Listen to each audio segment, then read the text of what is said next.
মানুষ কর প্রদানে সচেতন হচ্ছে, সমৃদ্ধ হচ্ছে দেশের রাজস্ব বিভাগ। সমৃদ্ধময় রাজস্বের সাথে সংযুক্ত আমরা বিজনেস বাংলাদেশ। স্বাগত জানাচ্ছি বৈশাখী টেলিভিশনের নিয়মিত সাপ্তাহিক আয়োজন বিজনেস বাংলাদেশ অনুষ্ঠানে। সঙ্গে আছে আমি সুমায়া জামান। আজ দেশের রাজস্ব আয়ের নানা অগ্রগতির কথা জানাতে স্টুডিওতে আছেন সংশ্লিষ্ট বিষয়ের একজন বিশেষজ্ঞ। প্রথমেই পরিচিত হই তার সাথে। আমাদের সাথে আছেন জনাব সুলতান মোহাম্মদ ইকবাল, সদস্য জাতীয় রাজস্ব বোর্ড। আপনাকে আমাদের অনুষ্ঠানে স্বাগত জানাচ্ছি। আজ আমাদের বিষয় ভ্যাট দিচ্ছে জনগণ, দেশের হচ্ছে উন্নয়ন। এবারে চলে যাচ্ছি মূল আলোচনায়। স্যার, প্রতি বছর এই ভ্যাট দিবস কেন পালন করা হয়? প্রতি বছরই এই ভ্যাটের মাধ্যমে যে রাজস্ব আহরণ হচ্ছে তার প্রবৃদ্ধি প্রায় 15-20% হচ্ছে। এই যে এবং ভ্যাটের সবচেয়ে বেশি রাজস্ব আহরণ হয়েছে। আপনারা জানেন যে জাতীয় রাজস্ব বোর্ডে আপনাদের 3টা খাত আছে, একটা হচ্ছে ভ্যাট, একটা হচ্ছে কাস্টমস, আর একটা হচ্ছে ইনকাম ট্যাক্স। তো গত বছর ভ্যাটে সবচেয়ে বেশি রাজস্ব আহরণ হয়েছে। কাজেই ভ্যাটের আমাদের অনেক সম্ভাবনা আছে।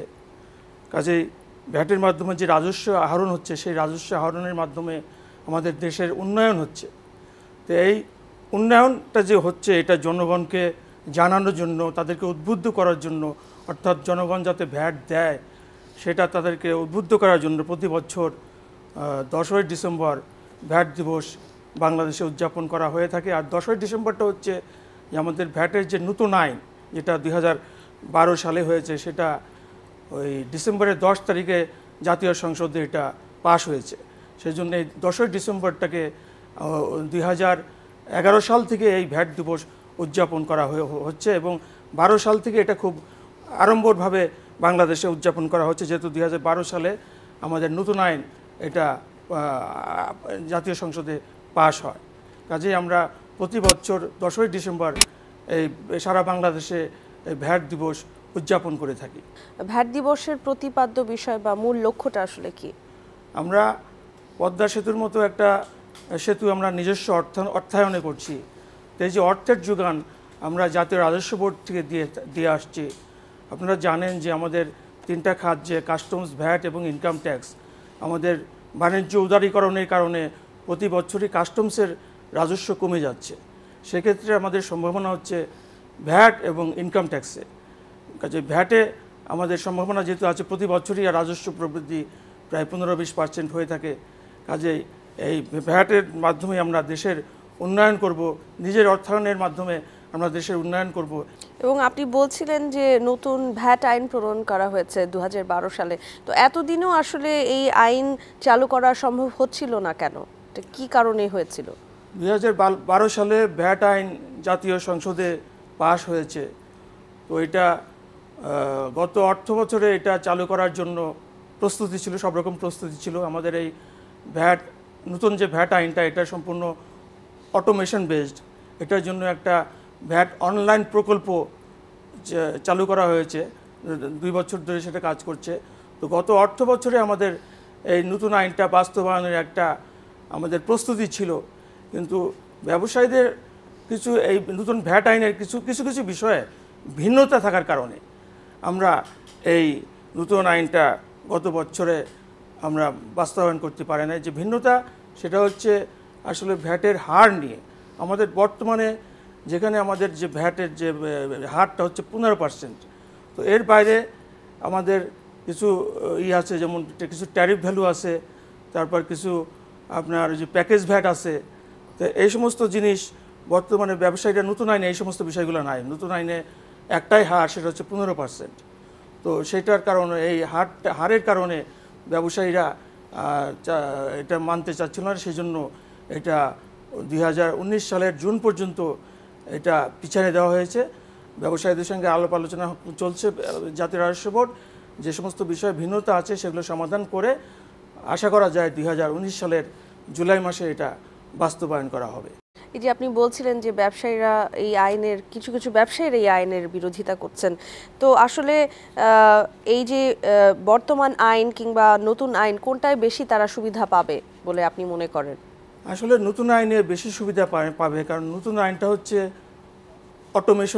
Automation based. এটা আপনার ধরেন এখন যে ব্যবসায়ীদের যে ধরেন যে একটা ভ্যাটের রেজিস্ট্রেশন যখন নেয় প্রথমে, তখন তাকে ভ্যাটের অফিসে আসতে হয়। ভ্যাটের অফিসে এসে কাগজপত্র জমা দিয়ে ভ্যাটের রেজিস্ট্রেশন নিতে হয়। তারপর মাস শেষে যে একটা রিটার্ন দাখিল করতে হয়, সেটার জন্য ভ্যাটের অফিসে এসে তাকে রিটার্ন দাখিল করতে হয়।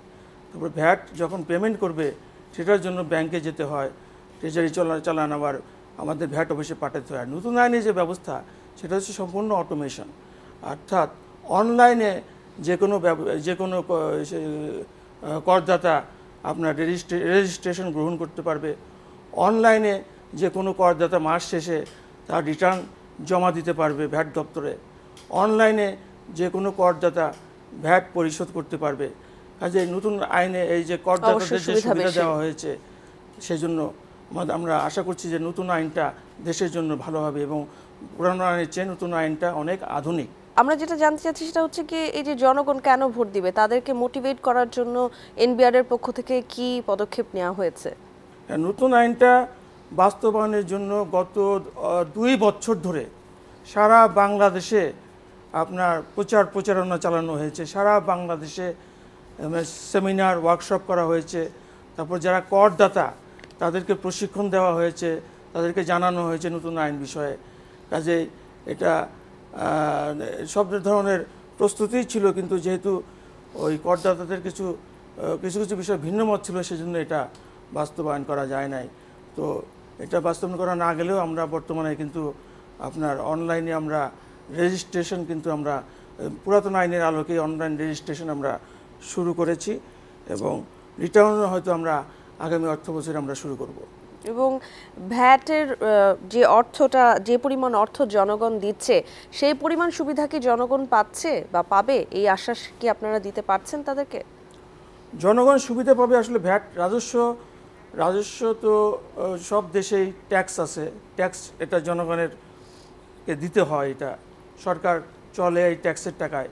কাজেই জনগণ তো এটা দিবে। জনগণ দিবে কেন? জনগণ দিবে কারণ দেশের উন্নয়ন হবে, রাস্তাঘাট হবে, স্কুল কলেজ হবে, হসপিটাল হবে, এই ধরনের যে উন্নয়ন হবে সেজন্য জনগণকে এটা ভ্যাট দিতে হবে। তারা যদি ভালো থাকতে চায়, তারা যদি বাংলাদেশটা আমাদের নিম্ন আয়ের দেশ ছিল, সেটা এখন নিম্ন মধ্যম আয়ের দেশে উপনীত হয়েছে এবং আগামী 2021 সালের মধ্যে মধ্যম আয়ের দেশে উপনীত হবে।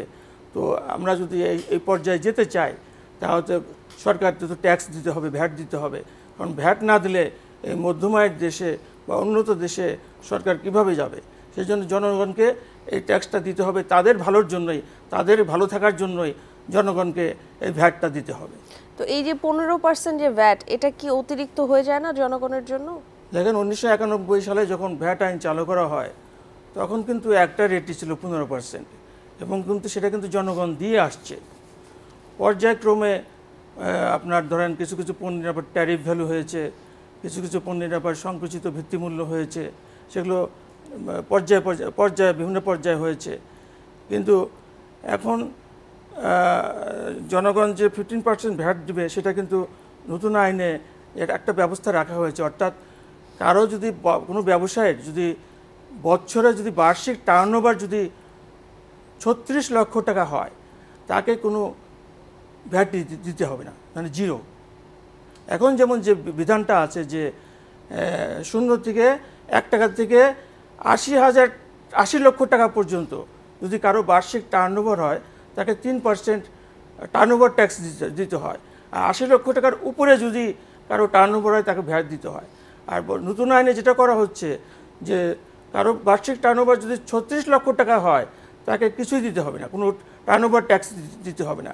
কাজে অনেক যারা ক্ষুদ্র ব্যবসায়ী আছে, তারা কিন্তু এই সুবিধাটা পেয়ে যাবে। তাদেরকে কিন্তু আসলে কোনো ট্যাক্সই দিতে হবে না। যারা মধ্যম ব্যবসায়ী, মাঝারি ব্যবসায়ী বা বড় ব্যবসায়ী, তাদেরকে 3% টার্নওভার ট্যাক্স এবং 15% ভ্যাট দিতে হবে। এবং এই যে পণ্য ভেদে কি এই ট্যাক্সটা কমানোর সুযোগ কি আছে আপনাদের হাতে? আসলে নতুন আইনে যেহেতু আপনার কয়েকটা পরবর্তীতে কিছু বিচ্যুতি হয়েছে, যেমন ওই যে ট্যারিফ ভ্যালু নির্ধারণ করা হয়েছে কত পণ্য সেবার ক্ষেত্রে, তারপর আপনার ওই যে সংকুচিত ভিত্তিমূল্য আছে বর্তমানে। কাজে সেজন্যই ব্যবসায়ীদের এই আপত্তি যে 15% সব ক্ষেত্রে 15% ট্যাক্স যাতে ইম্পোজ না হয়। তো সেটা আসলে সেটা সরকারি সিদ্ধান্ত, সেটার জন্য ব্যবসায়ীদের সঙ্গে আলাপ আলোচনা করে তারপর 2019 সালের জুনের মধ্যে যদি কোনো সমঝোতা হয় তাহলে সেটা হয়তো 2-3টা ডেট হতে পারে। এটা আমার ব্যক্তিগত মতামত। যেহেতু বর্তমানে আপনার কিছু কিছু পণ্যের ক্ষেত্রে ট্যারিফ ভ্যালু আছে এবং সংকুচিত ভিত্তিমূল্য আছে, তারপর প্যাকেজ ভ্যাট আছে, কাজেই আমাদের নতুন আইনেও হয়তো 2-3টা রেট করা যেতে পারে। এটা আমার ব্যক্তিগত অভিমত। স্যার, আপনি বলছিলেন যে প্যাকেজ ভ্যাটের কথা, তো এই প্যাকেজ ভ্যাটটা আসলে কি?